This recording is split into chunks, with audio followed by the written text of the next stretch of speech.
Welcome to episode 9 of On the Cube Leadership Podcast. I'm Craig O'Sullivan, and you're here once again with Dr. Rod St. Hill, the business pastor. Dr. Rod, how are you doing this week? I'm going really well, thank you, Craig, and really looking forward to our conversation today.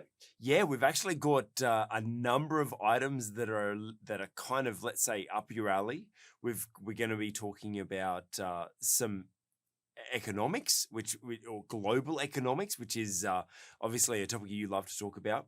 Governance, some governance conversations, which I know is obviously your area of expertise that you used to teach at university, or one of the areas you used to teach at university. We're also going to be talking about rap, which is obviously one of your key areas, isn't it, Dr. Rod? Well, as long as it's got a bit of country in it, I can handle that. Look, as always, we're going to be looking at things that have happened in the local news or global news, or in recent news to in pop culture, in politics, in business, in ministry, as well as looking at the Bible to learn keys on how we can become better leaders. And so let's get this kicked off with our pop culture leaders.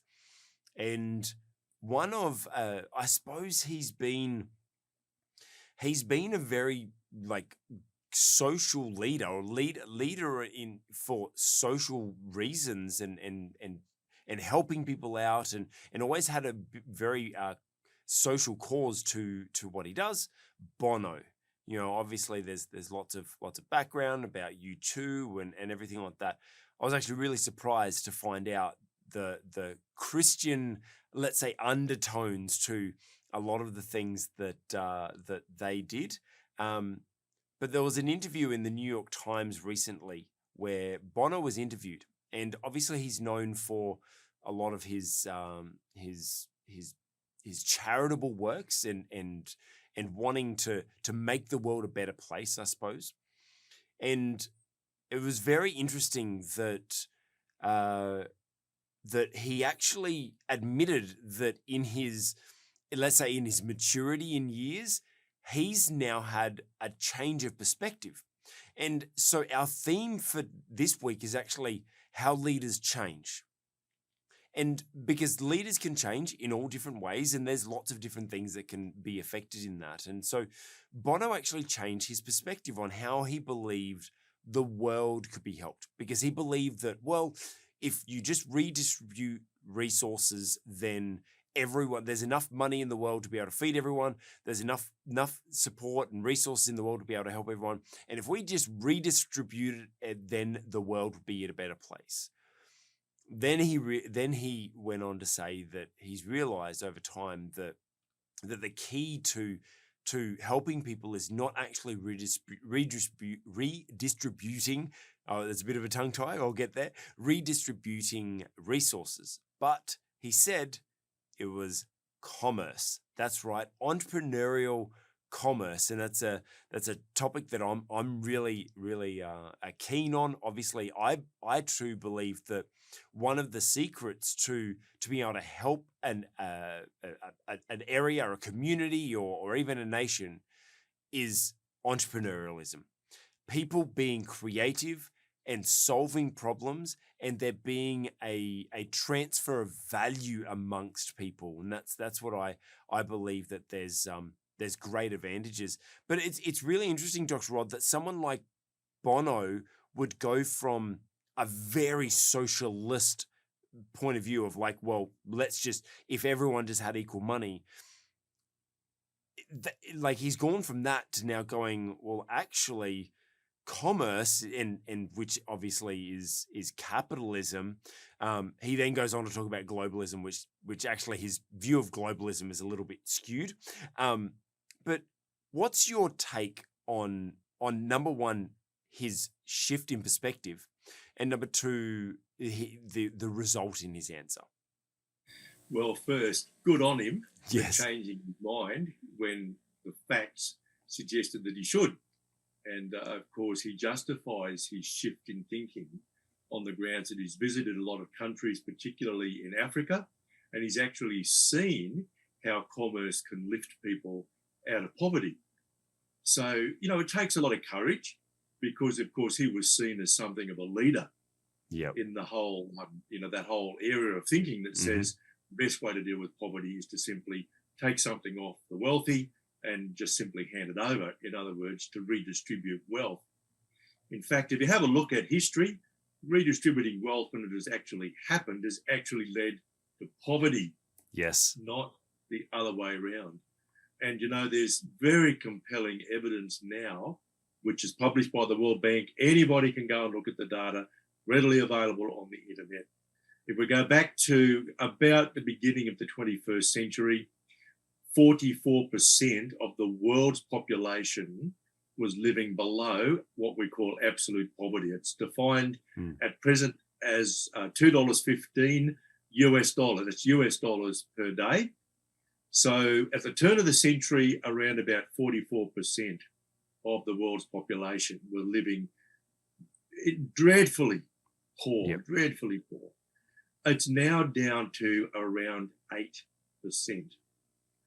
And the big shift that's been going on in the world is that governments have been a little bit less inclined to interfere with commerce. In other words, a lot of governments have kind of smoothed the pathway for entrepreneurship and for business. And what it's done, it's actually created opportunity, it's created employment, it's created income, and it has lifted people out of poverty. Now, that's not to say that governments should just sit back and do nothing.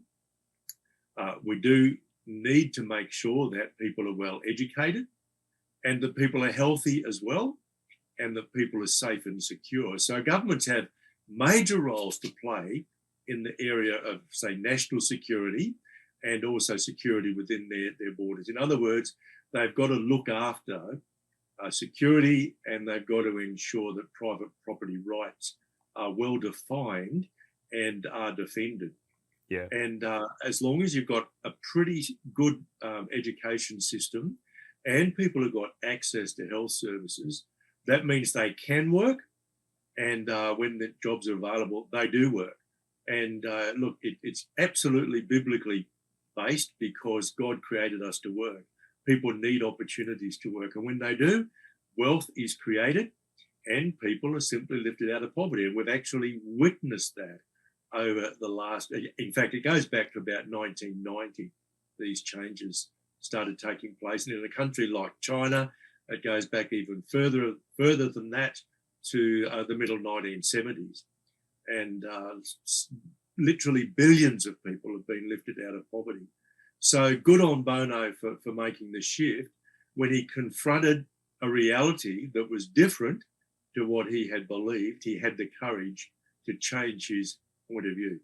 So on that, I mean, obviously we're talking leaders, and what would you say to a leader that has had a particular perspective and has stood quite firm on that perspective, but found over time that maybe their perspective was misinformed or maybe just inaccurate or whatever, or maybe I don't want people to think that just because you change your mind, you were wrong in the first place. Maybe there's new data that's come out. Maybe there's new information that's available. Maybe there's circumstances that has changed.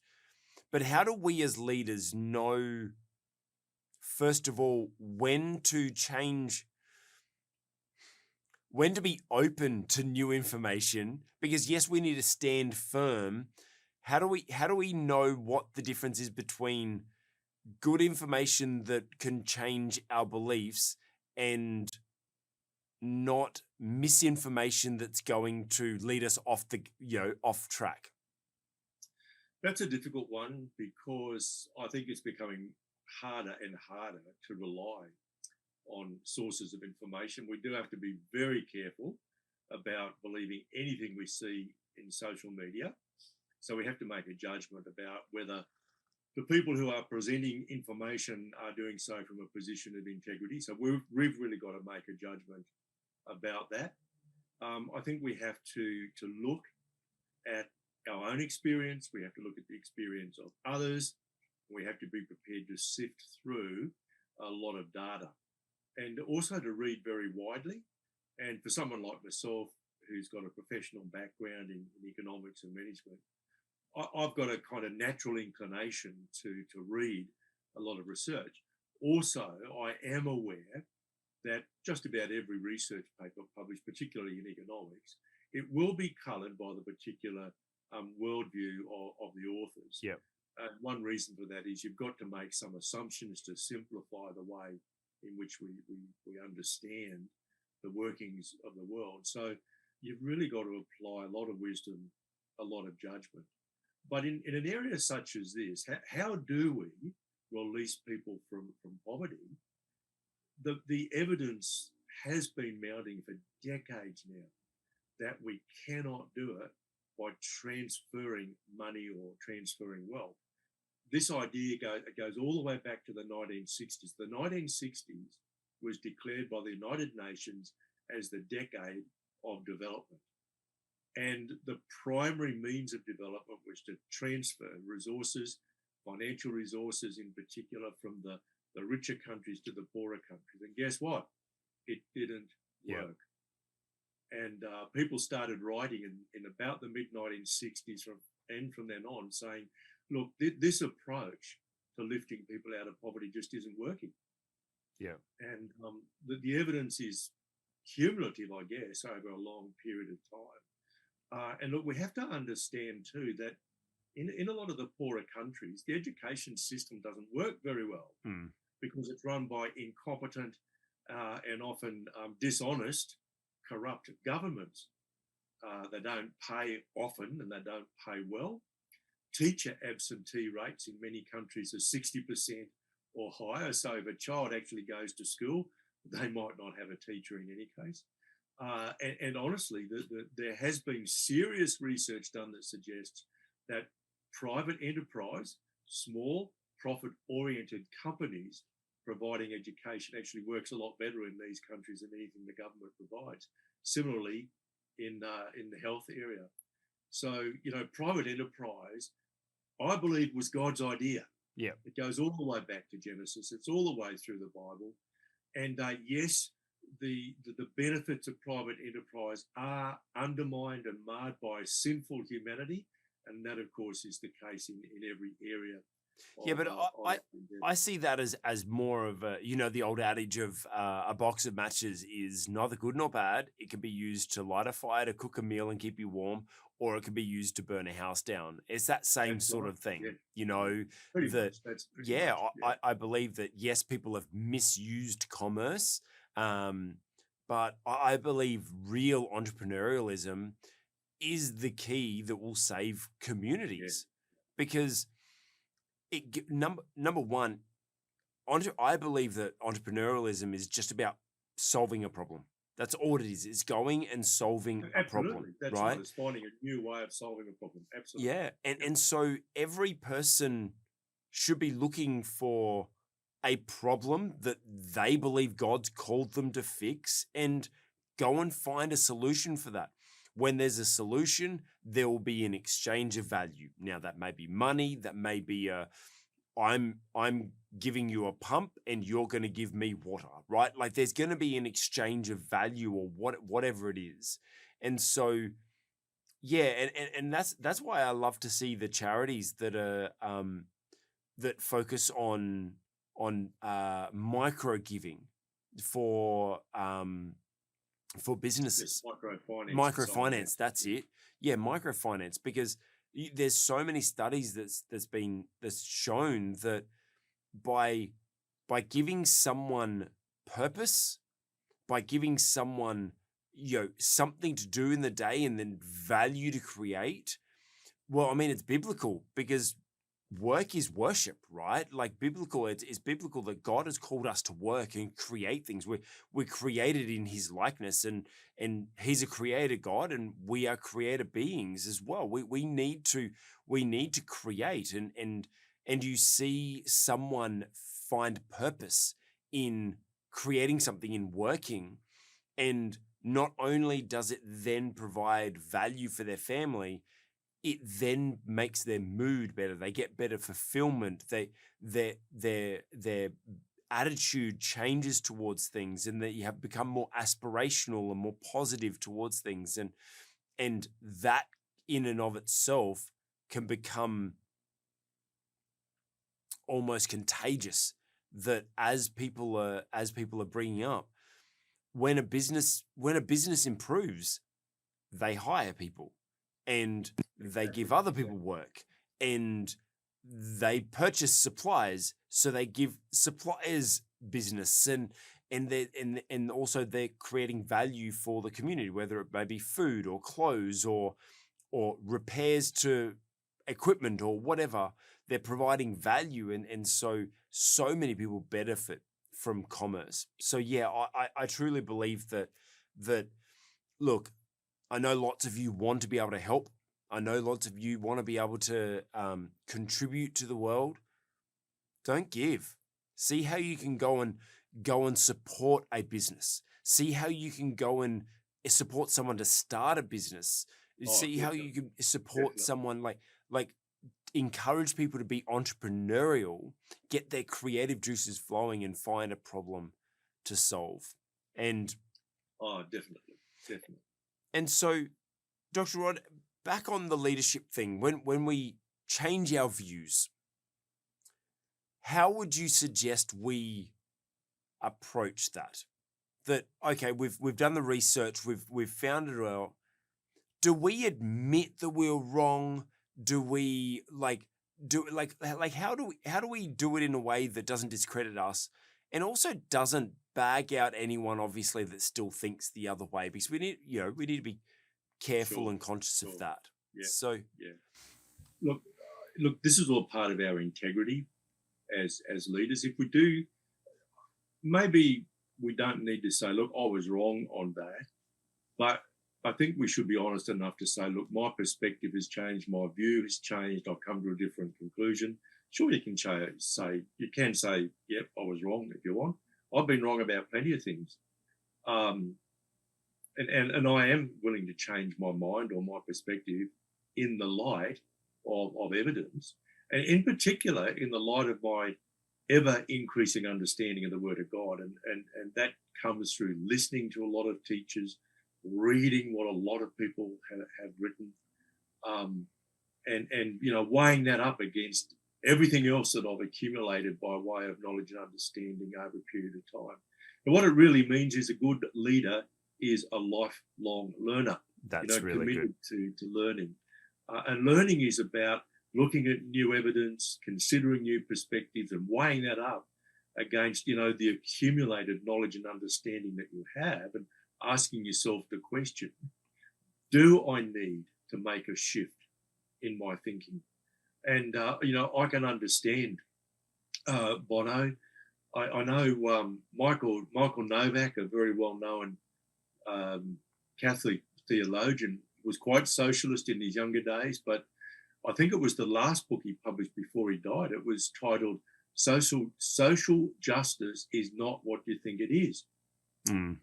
He had a co-author, but, in that book, he traced his change in perspective. And his perspective changed for two reasons. One, observation, just like Bono, but also a deepening understanding and appreciation of what the Word of God had to say about how we are to deal with poverty. Yeah. And we've spoken before about the laws of gleaning in the Old Testament. There was really no social welfare. You could argue that the so-called tithe of the third year was a social welfare provision, and there was a social welfare element in the tithe as well. But the primary mechanism for delivering assistance to those who, for whatever reason, were unable to provide for themselves, it was actually gleaning. And gleaning provided people with the dignity of work. Yeah, that's because good. Gleaning meant work, and it was work that enabled them to sustain their own lives, essentially. So, look, these issues are always very difficult issues, But if we want to be leaders of integrity, we've got to be prepared to confront new experiences, new evidence, new perspectives, and weigh them up against our current position and ask ourselves the question, do we need to make a shift? Yeah, that's good. I like what you said about that he wrote about his journey or his change in thought process in a book, because I think that it's actually really important for us.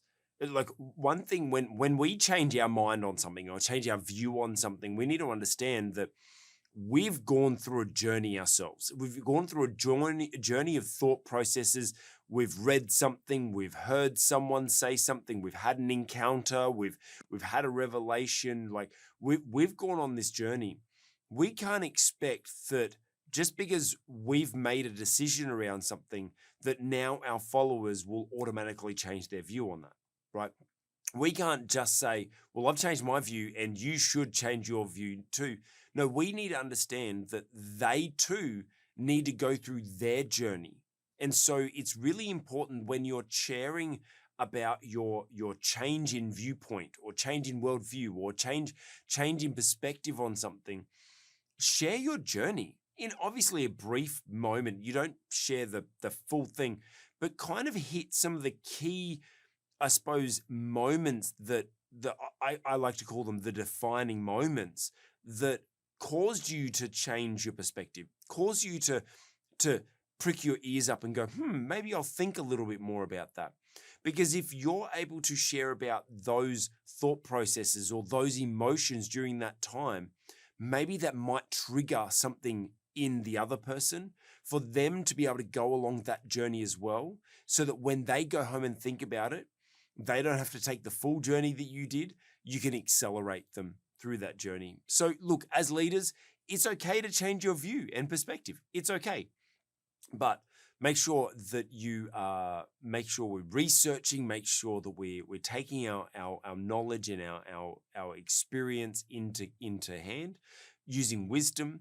And then when it is time, admit that, hey, we've changed our perspective, and share that journey along the way. And also, as the side note, if you're wanting to help people, business, commerce is the way. So help someone be entrepreneurial if you can. That's a little bit of a side note. Talking about being entrepreneurial, obviously a lot of people go to university to try to learn about business and how they can do commerce better. I know, obviously, Dr. Rod, you taught plenty of students at university. Now, how would you like it if you were able to turn around to your students and say, hey, your student debt is forgiven? Wouldn't that be cool? Are you asking me that I'm question? asking you, Dr. Rod. You're a lecturer. You had lots of university students. You were CEO of a higher education study. How would you like to be able to go, your debts are forgiven? It's not something I would want to do, actually. That's great.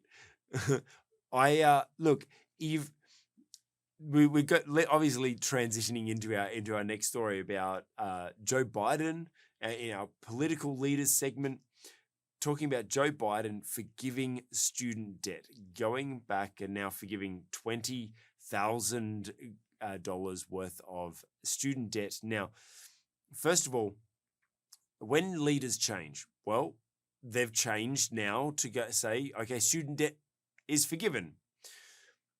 There's some other changes that have happened along the way, but let's stick on this. Let's explore that, Dr. Rod.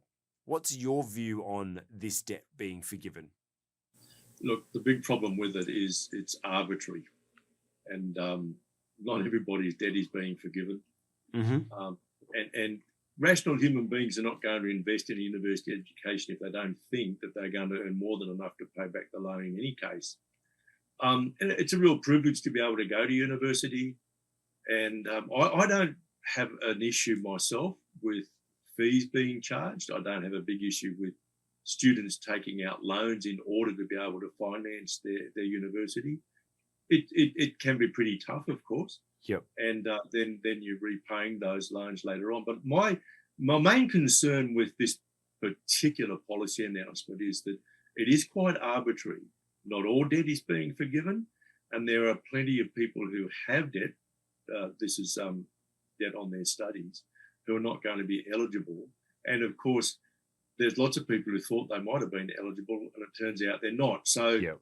Look, I don't like what I'm seeing one little bit. Look, I heard it, and at the start, I just instantly, I was like, so what if they just forgave everyone's car loans? Like it's the same thing. Like, I chose to purchase something. I chose to purchase an education. I got a student debt for it. I acknowledge that I've got a debt for it, and I pay it off. Like, that's like, I don't understand. I don't understand the government kind of trying to go, well, okay, we'll pay that off now. It's like, well, no, I entered into an agreement. I knew that I had a debt, and I knew I needed to pay it off. Like, I just don't get this point of paying off something that someone openly purchased themselves. I don't know how more to say that. So, Well, the other issue too, of course, is it's not the president's money. yes. So he's actually making a decision which effectively means taking money from some people and giving it to others. Never part of the election, as far as I'm aware. So it's something which has kind of hit people out of the blue. It will make a significant difference to the budget.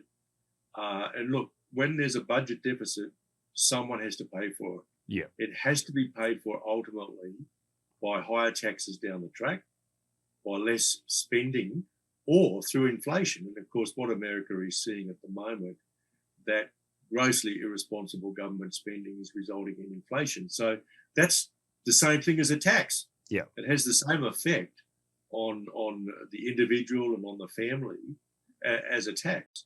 So, paying off, forgiving the debt, ultimately is the same thing as saying, well, we're going to increase taxes for some people. And I got serious issues with it from an ethical point of view. So, I mean, obviously, I want to talk about this because obviously this is your area, economics, and understanding the impact of governments giving away money. What is the perceived value of this, other than just getting some voting, getting some, trying to get some extra votes or some popularity around the voting or whatever? What's their perspective of this? Why would forgiving someone's student debt be beneficial? Well, look, there's some gain for the individual whose debt is forgiven, because obviously they're not having to allocate some of their income for the purposes of the debt repayment. So there is some benefit there. There's some gain. Now, whether or not that's going to produce an economic outcome down the track that results in higher tax take or something, so that overall nobody else becomes worse off. Look, I don't know, but it's hard to second guess politicians. I guess, we do understand that one of their major motivations is political. In other words, it is to get re-elected. Yep. And that certainly influences a lot of decisions, so that a lot of decisions are made on grounds other than the welfare of the people or the economic outcomes. But I think when a decision is made like this, it's totally arbitrary, there's millions of people who are going to miss out.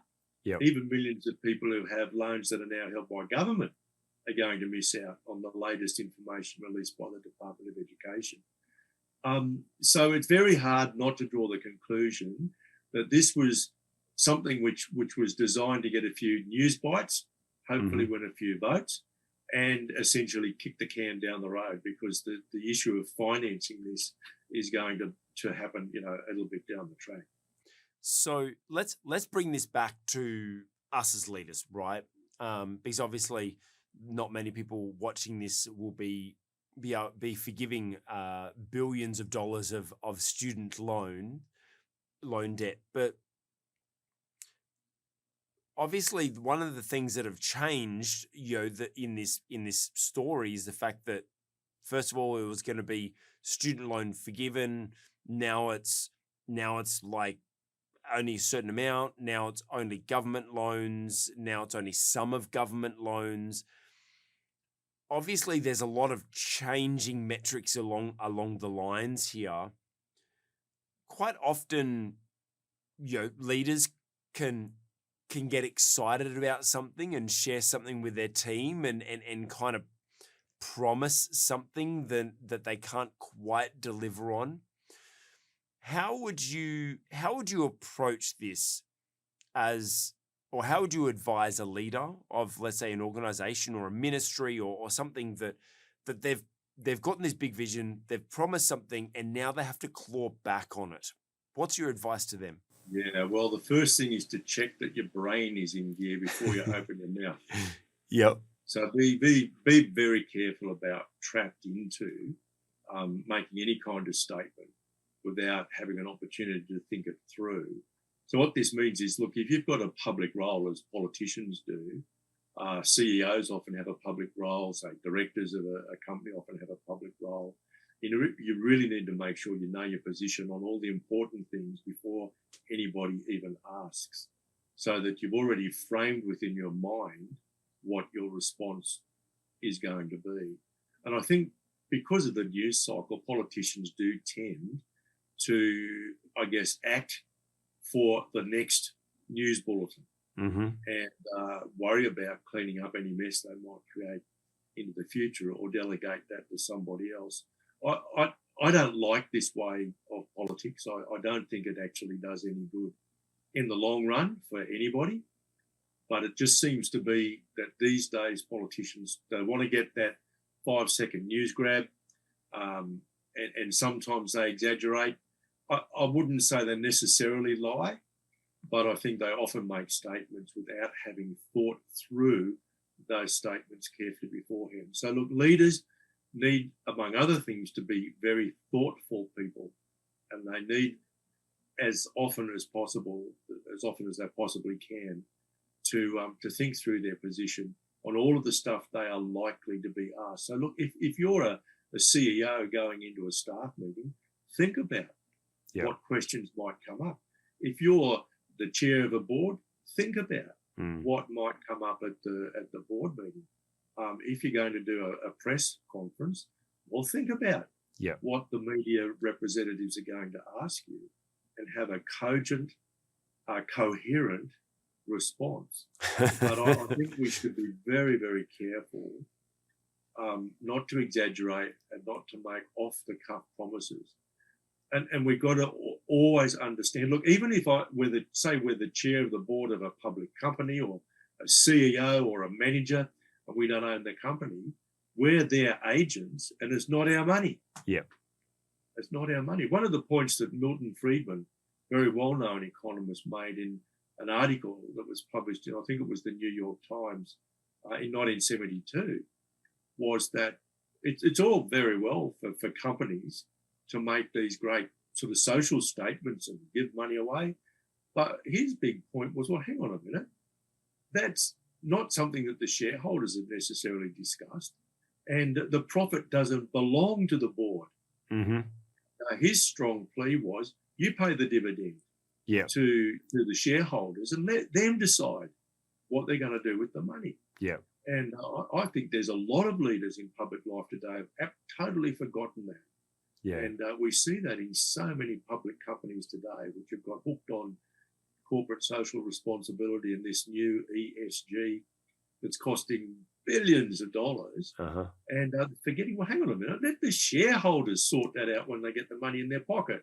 Yeah, that's good. And so for all those ministry leaders out there, like just and leaders of organizations that may not have shareholders, just remember, you've got key stakeholders anyway. You got people that are relying on the profitability and the well-oiled machine being funded and moving forward that you're doing. So make sure that you're making wise decisions for those key stakeholders, so that they all can benefit and yes, be. I think it's interesting you said be coherent and cognate in your response. Interesting choice of words as we're talking about Joe Biden.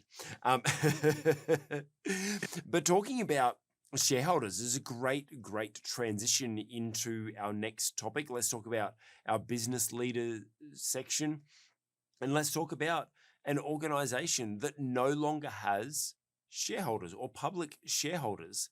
That is Twitter. Yes, a previously publicly owned, poorly operated organization that was losing money and was only making money from shares being sold rather than actually from their business. Elon Musk finally, after what's it been, months and months and months, finally bought Twitter for $44 billion. It is now a privately owned company again, and he is shaking things up. Let's talk about some governance here, Dr. Rob, because we're talking about when leaders change. Well, some leadership has changed in Twitter. The CEO, the CFO, as well as the head of the legal, has all been fired, and there's probably a lot more to come. What's your take on an organization? Now, obviously, there's a lot of background information as to why Elon's firing these people. I think it's a good place to start, because obviously there's a really bad culture and there's really bad issues. The company hasn't been profitable, and so you would fire the CEO and the CFO, as well as there's been obviously legal issues. So the head of legal policy has been fired. What happens inside an organization from a governance standpoint when you have such a major change in leadership? Elon Musk coming in, and then CEO, CFO, head of policy going, as well as probably a whole bunch more. What happens from a governance standpoint, first of all, in an organization when there's a big shift like this? Well, governance still has to go on. So there still has to be governance. And governance, among other things, is responsible for culture, is responsible overall for policy, is responsible overall for strategy. So those are three primary areas that are the province of governance. And whether or not you have a board or a single person at the helm, the role of governance still has to be carried out. So, yes, it's understandable that the new owner wants a change in culture. Culture does come from the top. Yep. It must. It's not. It will bubble up from below, by the way, but it won't necessarily be the culture that you want. So, culture is something that really has to come from the top. It's difficult to impose. It has to be modelled. It has to be reflected in policy. It has to be reflected in mission. It has to be reflected in strategy. And then you've got to make sure that the people you employ are people whose own personal values align with the culture that you either want to maintain or are trying to establish. So it's not at all unusual when there's a change of ownership to see all the senior leadership cleaned out. So in that sense, Elon Musk hasn't done anything that many others would do in that takeover phase or that establishment phase of the new ownership. Now, the downside, of course, is that it might be a good thing to get rid of a lot of the senior management because you want to change the culture, but they also take a lot of information with them. Yeah. A lot of information in people's heads that can't be put down on paper. So the downside is that with those people going, and most of them only had, I think, like a day or half a day's notice, although I suppose they were anticipating. Yes. But there's a lot of knowledge that walks out the door. And so that can leave a significant vacuum, which is very, very difficult to fill. I think Elon's big task now, well, number one, he's taking on the role, as I understand it, managing director. Now, he's got a lot of fingers in a lot of pies. Yeah. He's undoubtedly a talented person. but he does need to be very, very careful that he doesn't have too broad a span of control, because if he does, he's going to take the eye off the ball somewhere, whether that be Twitter or whether that be in his car division or SpaceX or wherever it happens to be. So he needs to watch that. He does also need to take great care in any new appointments he makes to ensure that he's appointing people whose own personal values align with the culture that he wants to establish. Now, he says that what he really wants is for, Twitter to be the digital equivalence of a good old-fashioned public square, where people have the freedom to express their views within certain limited constraints. And he and many others claim that that hasn't been the case in recent years on the major social media platforms. So I don't know whether that answers the question, but governance is a big, big issue. It's a difficult issue to tackle, and I would imagine he's having a few sleepless nights over that right now. Well, apparently he doesn't sleep anyway, so it doesn't matter. He normally curls up under his desk and sleeps a couple of hours and then gets back to it.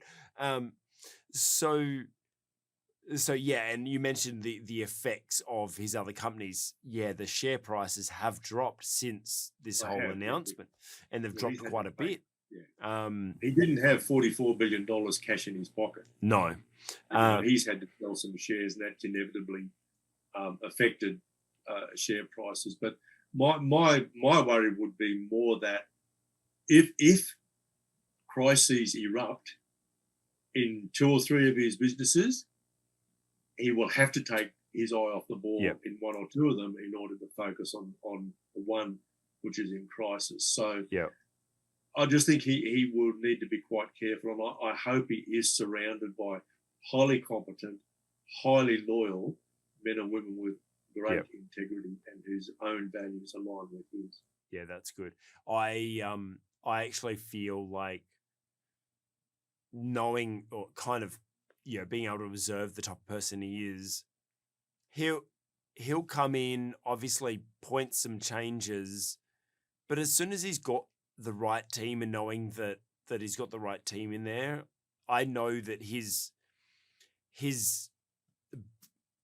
the way his brain works will be more focused towards things like Tesla and SpaceX, because they're innovative, like they're things that he can develop and grow. Look, he's probably more an entrepreneur than he is a manager. Yes. Yeah. And I can't see that he'd want to necessarily be managing director for a long time. No. At Twitter.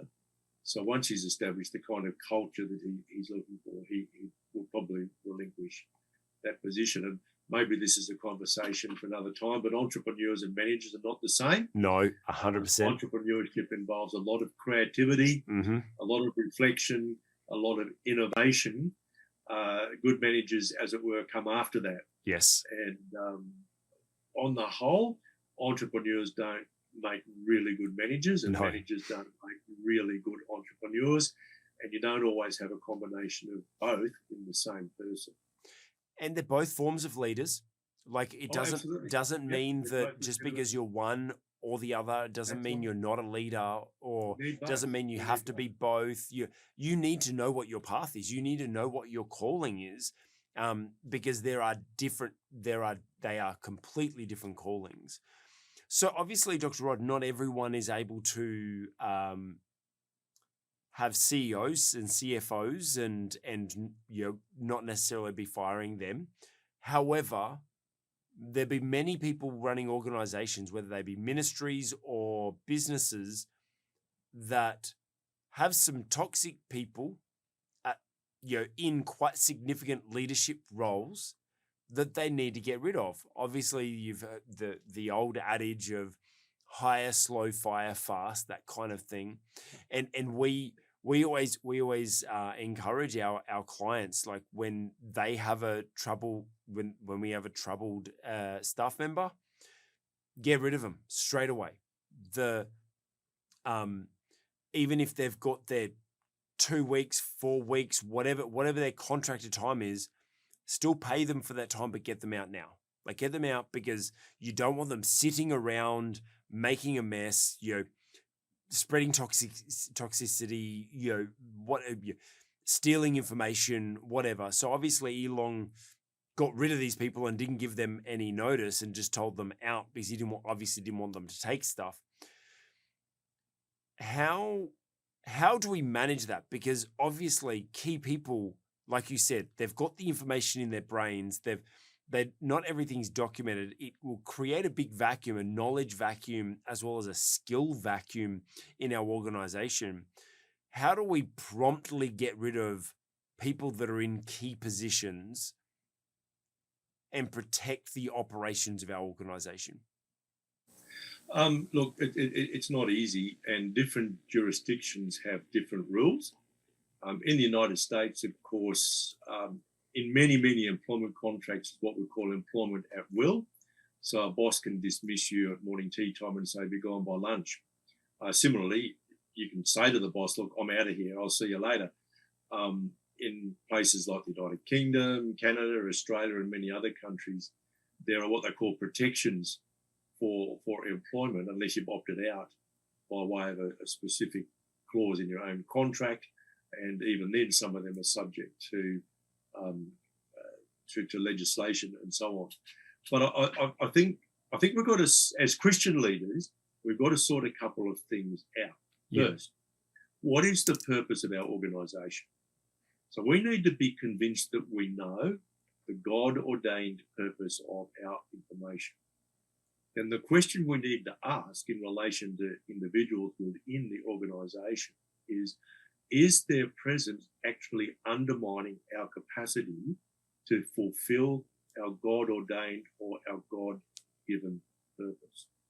Now, a lot of Christian leaders make the mistake of saying we have to be forgiving, we have to extend grace, we have to extend mercy.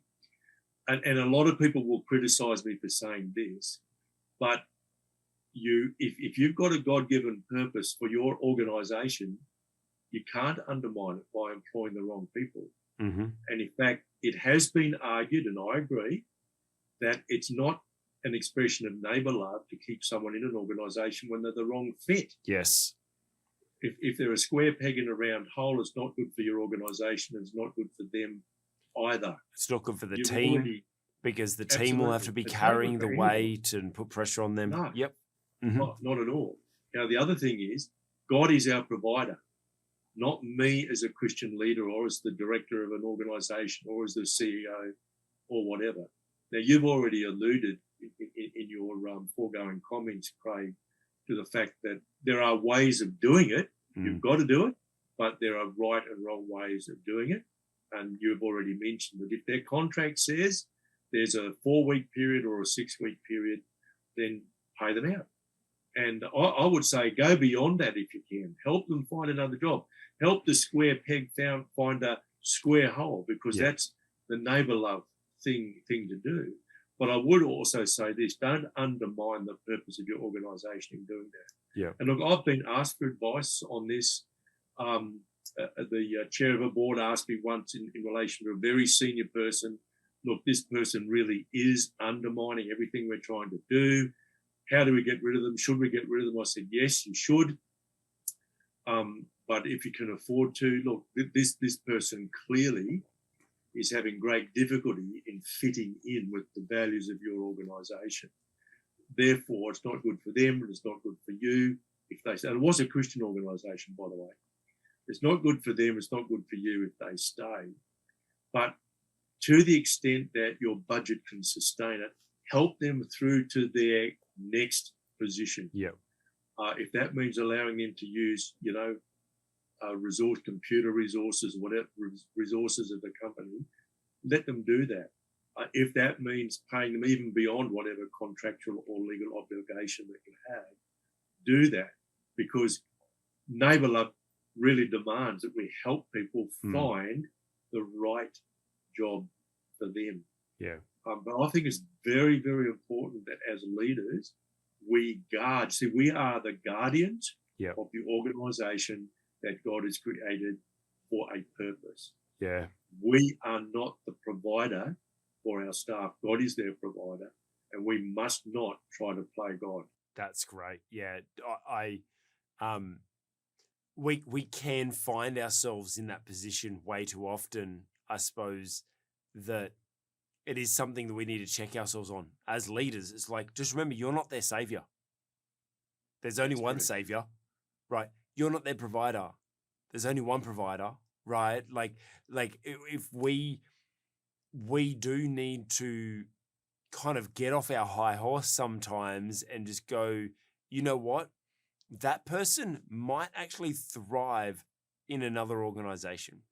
They themselves may be better, and another organization may be better because of them. But to back on the point about what do we do about the key people, that if we happen to need to let go of key people, this is my warning to you as leaders. Don't wait until it's an issue for us to be able to try to solve this problem. Be aware. One of the key things that I do with my clients is make sure we get everything out of here down onto paper, right? Because way too many businesses are up in here that as soon as you get sick, as soon as you need to take time off, as soon as something happens, there's a reason why you're exhausted is because your business is up in here. Put it down on paper. Make sure that your key, you are your key staff, but you have key staff in the organization. Make sure that their role is completely documented. Make sure that there's systems for everything that they do. Now, there's simple ways of doing it. Just get them to record themselves the next time they do something. Get them to just sit down and dot point what do they do. You know, encourage them and say, hey, we're creating company, team manuals or whatever, standard operating procedures. Oh, I need your help. And most staff members would love that because you're valuing their input. You say, hey, you know how to do this really well. Can you please create a screen recording of how you do that the next time you do it, or next time you do something, I'm going to film you on my phone and then we'll document that, or next time you do something, can you just create a checklist for it? Right now, it doesn't have to be done all next week, right? And this is what I mean by let's not worry about, oh no, we're about to fire someone. Now I need to get them to document everything before they leave. No, do it now over time so that you can document your systems and procedures, because that's how you actually get free from your business. That's how we're talking about entrepreneurialism being the answer. This is how businesses grow. They have fully systemized. That's why McDonald's is so valuable. And I can go on for days about this. And as you can tell, I get a bit excited about this because it is the number one key to a business growing is them having their systems and processes fully documented, because then it's easier to hire new staff. It's easier because now that really good staff member that you have, they've documented all of their tasks. Maybe they can delegate some of those tasks and they can focus on what they're actually really good at. Maybe they're really good at sales, but they're caught up doing a whole bunch of data entry or whatever, but now it's all documented and automated. Maybe they can focus on just doing their sales or training up new salespeople so that you can grow your organization. There's endless examples of that. That once everything's documented, people can be free to focus on what they're gifted at, what they're called to. And so look, there will be times that you're going to have to get rid of key staff members. Do it quickly. Do it generously, like Dr. Rod said. Make sure you see them out with love, encourage them, support them to be able to move and transition into the next role well. Do that well. Obviously, Elon didn't do that quite well. He just showed them the door and out, but we can learn, right? But understand it is going to leave a void. So make sure we prepare for that by creating our systems and procedures along the way. So let's transition into our next point. Let's talk about ministry leaders. Well, it's going to be an unusual ministry leader that we're going to talk about this week. Let's talk about Eminem. I know you're thinking, hang on, is he a pastor? Is he a ministry leader? Well, in a few weeks ago, he was. He was leader of the Christian charts, right? That's Billboard Christian charts. He had a number one song, Eminem. Yes, that's right. Eminem had a number one song on the Christian charts. Blows my mind. But I don't know whether you remember Kanye West released his Jesus is Lord album, probably going back about 2 years ago now, or just over 2 years ago, where he was going through this journey of discovering his faith and expressing his faith through his music. And it was an incredible album, and had some controversy around it. But look, in the end, it was great because it kind of expressed it opened the gospel up to a new audience, right? And one of the songs on that album was called "Use This Gospel," and just recently, DJ Khaled, which is actually quite interesting because he's a quite prominent Muslim. He remixed this and was a DJ on this album. It was also produced by Dr. Dre, and Eminem sung on this Kanye West song, "Use This Gospel." And his lyrics, and I'll encourage you, go and look up the lyrics. They're actually quite strong and powerful about Eminem just sharing about how there's this battle against darkness, about he's struggling, and it was actually quite real with the way that he was presenting his lyrics about how the obviously the devil was with through temptations of drugs and everything like that were actually holding him down and oppressing him and keeping him from time with his daughter, and really powerful lyrics like that. And he kind of, through these lyrics, obviously is exploring his faith and kind of expressing his spiritual journey. It's really exciting when we see these pop stars and people that are kind of obviously quite non-Christian start to display some Christian beliefs and Christian faith. What's your take on situations like this, Dr. Rod? Oh dear. I'm a skeptic. I'm a little bit of a skeptic about the whole music industry. As you know, Craig, I've had some years of experience in Christian radio. We call them community radio stations here, and my wife and I were involved in establishing a Christian community radio station in one of our large regional centres. It's quite a few years ago now. And I got to know a lot about the so-called Christian music industry. And this is what I would say. The words don't necessarily reflect the person. And particularly in America, it's a big, big industry because a lot of people buy Christian music, even if they're not necessarily strongly engaged in the local church. It's still a really big market over there. And then you've got other genres like gospel music and so on, which have Christian overtones as well. So I come to this whole item as something of a skeptic. Who knows what's going on in Eminem's life or Kanye West's life for that matter, and we spoke about him only a week or so ago. What I would say is that having a hit on the Christian charts doesn't really doesn't make you a Christian. Doesn't make you saved. I'd rather look at the fruits in a person's life. And but at the end of the day, of course, it's not for us to make the judgment about whether or not someone has accepted Jesus as their Lord and Savior. And it takes us a long time sometimes to fully reflect the newly generated spirit person in what we think and say and do, and all of us will be able to reflect on our own Christian journeys. So look, if he's been radically saved, that's great. The more of it, the better. And I hope he gets engaged in a local church. But at least one thing is he's clearly the words resonate with him. Otherwise, he would not have produced the music in the way Yep. which he did. So that's a good thing. And look, I don't want to put him down at all. I don't want to do that. But I guess my caution from my own experience over 16 years in radio is that just because somebody gets a hit, it doesn't necessarily reflect a lot about their own life. That's Yeah, all. that's good.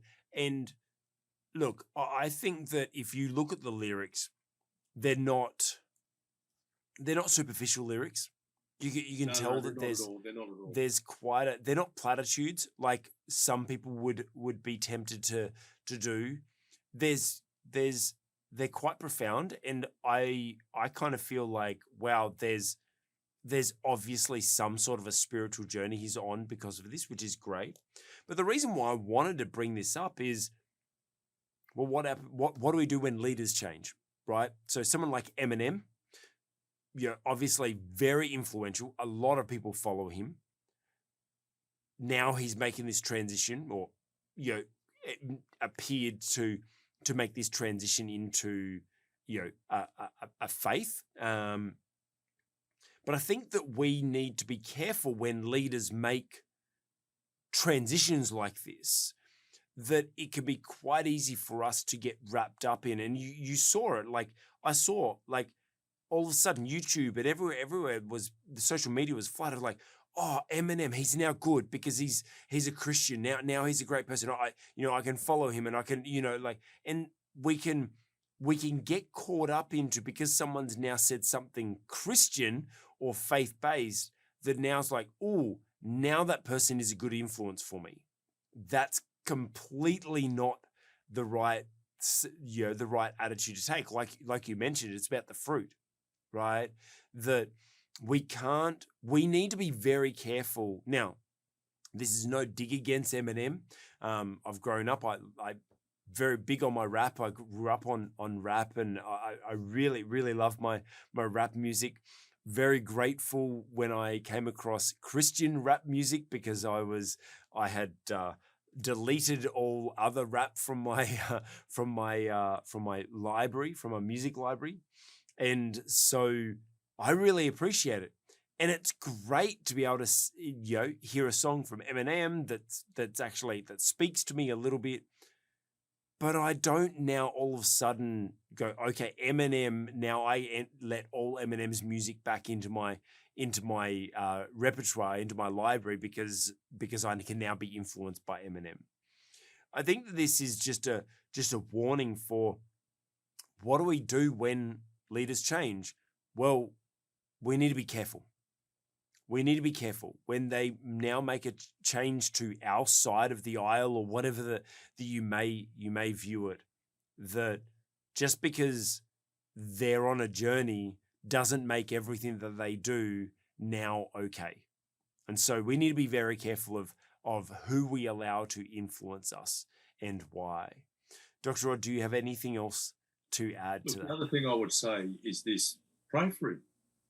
Undoubtedly, thousands, maybe millions of Christians pray for people to be saved. Yes. And often using their names.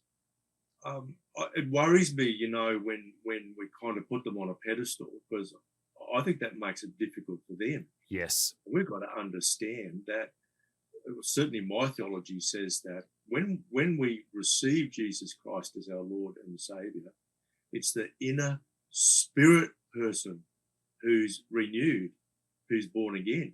Yep. And it takes a long time for us to discipline body and soul, as it were, to come into line with the regenerated spirit. So for us to suddenly say, well, hell's lost another one. Uh-huh. Isn't this great? Isn't this great? And wow, let's all gather around this person because they've suddenly become a Christian. You're bound to be disappointed, because they are going to go through a long process. That's what holiness is all about. Sanctification, one of the great contributions of John Calvin to the Reformation, of course, was the revelation that our sanctification is an act of God's grace. Yep. Sanctification, we're set apart for his purposes, to fulfill the works that he's prepared for us beforehand. But holiness, which incidentally is the same Greek word, is translated sanctified and holy. But if you have a look at the way that holiness is referred to in the Bible, it's really a process. So if Eminem has become a Christian, great. Let's not put the poor guy on a pedestal and have these great expectations of him, because he's going to disappoint us. Why? Yes. Because none of us are perfect. Because he's human. Except in our spirit. And it takes a long time. That's the whole thing about becoming holy or being holy. It's a process. It's a lifelong process. And you and I are not there yet. Eminem's not there yet. But, if I could say anything to anybody, pray for the guy. Yeah. Just pray. And pray that he'll be surrounded by people with deep, deep understanding of the whole process of not just salvation, but becoming Christian. That's great. And in our whole life. And just remember, let's stop putting leaders up on pedestals. Absolutely. There's don't belong there. There's only one person that deserves to be up there, and he's sitting on the throne, over everyone, and that's the pedestal that we can put him on. But talking about people changing, people becoming Christian, not Christian, becoming Christian, maybe not Christian. Let's transfer into our final topic of biblical leaders, and talking about the ultimate flip flop of a Christian, not a Christian. And that was Peter. Peter denying Christ. Obviously, Peter stood up for Jesus. He cut a year off protecting Jesus. He was an outspoken man. He stood up to Jesus and said, no, you're not going to go to the cross. You're not going to die. Like Peter, this most outspoken person. And then all of a sudden, we know the story in Luke 22 from 54. He was asked, aren't you with Jesus? Aren't you one of his crew? Nope. 3 times he denied. And I suppose to wrap up our topic of when leaders change, just looking at Peter, we've spoken a few times about people changing their view on things, or changing perspectives, or changing plans, or whatever. And Peter changed some plans along the way. But I think the beautiful thing is obviously at the end, we know that Jesus reinstates Peter, and that we can do this flip-flop. We can challenge our perspectives, but at the end of the day, Jesus forgives. At the end of the day, Jesus will be there, and he's there holding out his hands, asking for us to be a part of what he's doing. Talking about changing, what do we do when we're in a situation like Peter where we have our faith challenged?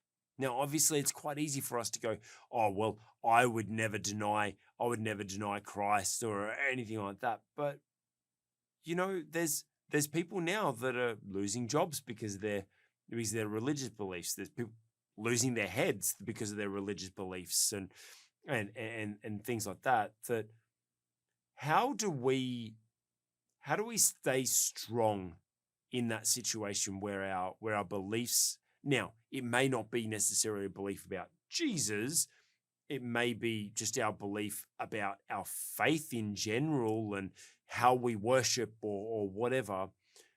What do we do in those situations to make sure we stay true to what's important? Well, I'd have to say, I hope if I'm tested, I'm not like Peter.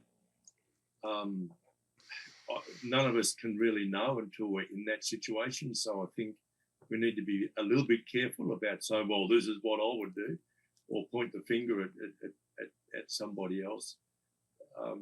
Very, very difficult. But, Peter's story is instructive, though, of course. He probably feared for his life when he was identified as one of those who had been with Jesus. And so his reaction was, well, no, you're wrong. I didn't know the guy. And then later on, of course, he has further relational encounters with Jesus, and he's clearly forgiven. But you know what? The most impressive thing about Peter's story is when the Holy Spirit gets hold of him at Pentecost, that's when he changes. Yeah. And that's when this man becomes probably the most courageous leader of the early Christian church. And if you have a look at his sermons, they are amazingly courageous. And of course, tradition teaches that he was crucified upside down because he felt unworthy to be crucified in the same way that his Lord was. Can I just relate to you my own personal experience? Please. Not everyone would necessarily warm to this, but, you know, I believe the Lord spoke to me many years ago. And this is what he said. He said, Rod, you need to be so deeply rooted in me that if you have to go through the fires, you won't be burned. And if you have to go through the waters, you won't be drowned. Now, I honestly don't know exactly what the latter bit means, going through the fires and not be burned. I mean, I hope it's literal, going through the waters and not be drowned. But this one thing I do know. I do know what God means when he says, you have to be so deeply rooted in me. Yeah. For leaders, in fact, for all of us who call ourselves Christians, becoming deeply rooted in him through prayer, through diligent study of the word, through being surrounded by other Christians who will love us enough to challenge us, to teach us, to question us, to hold us accountable.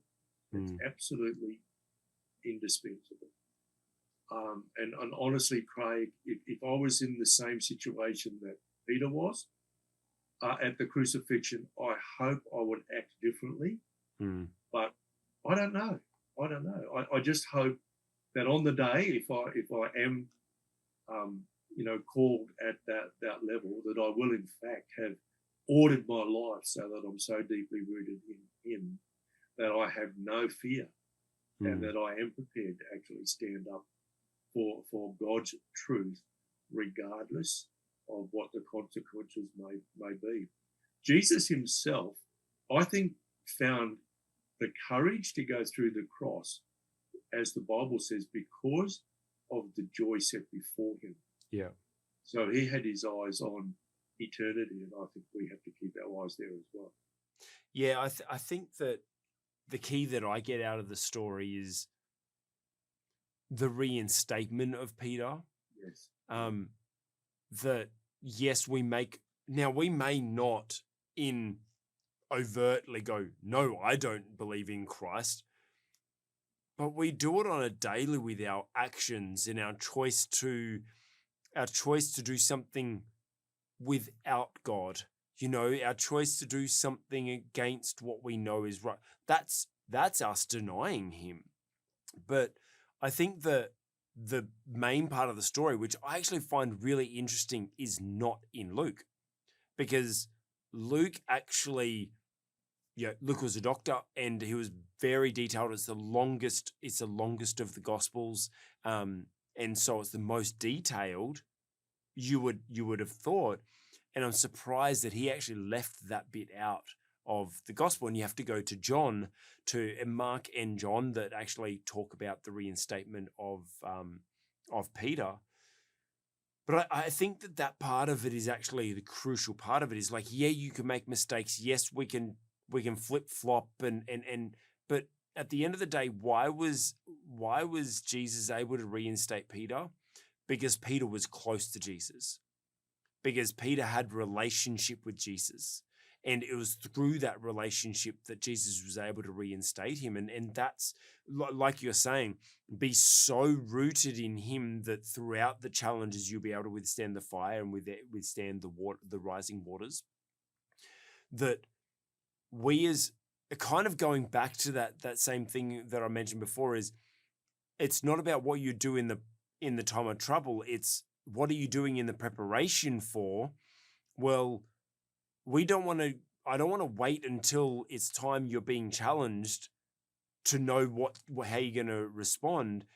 let's start rooting ourselves in Christ now, having that relationship with him, knowing that we are one with him in everything that we do, building a relationship, reading the word, like spending time in worship and doing everything we can to stay in relationship with Christ, because that's what will reinstate us even with the mistakes along the way.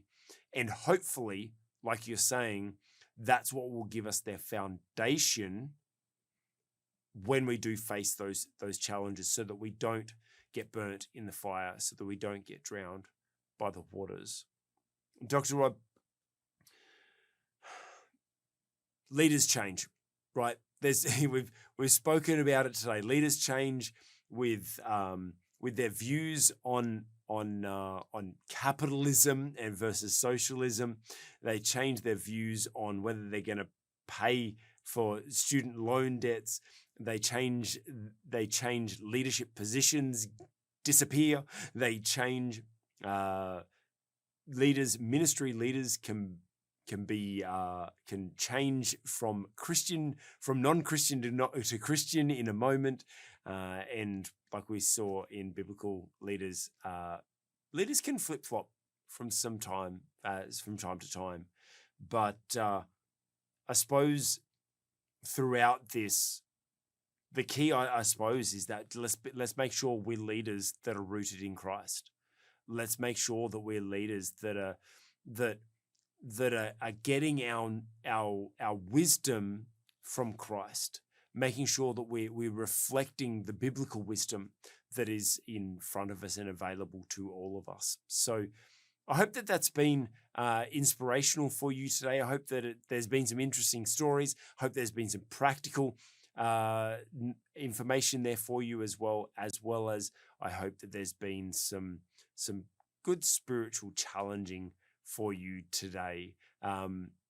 So, hey, if you've liked this, give it a thumbs up. All the links to the articles and YouTube videos, if we reference any, are all down below in the description.